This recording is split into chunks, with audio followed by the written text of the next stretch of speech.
Welcome everyone to another edition of Wine Wisdom. Today we're here in the vineyard on August 9th, and the topic of today is Veraison, and that is a French term that is referring to the color change that occurs within the berries. So this is probably about a week earlier than we typically expect in this part of the state. So it's kind of exciting to see the culmination or the ripening process really take hold in the vineyard. And it'll stop towards the top of the hill and work its way through the vineyard. And this is the time of the year when the color change is indicating that the sugars are starting to rise within the berry, the acidity is starting to drop, and the anthocyanins, or the tannin component or color component, pigmentation component of the grapes, are starting to increase. I want to briefly demonstrate how we start to measure the sugar or Brix level in the grape.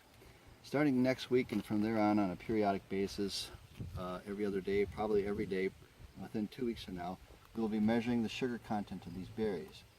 And you randomly select them from the vineyard. I'm taking this one just for demonstration purposes. What you do is you take the berry and you squeeze the juice onto the glass plate. This is called a refractometer, and it's measuring the angle of light that is changed due to the sugar content in that juice. So we just look towards the sky, and unfortunately this is too hard for the camera to pick up, but what I'm reading is on a scale there the number 15.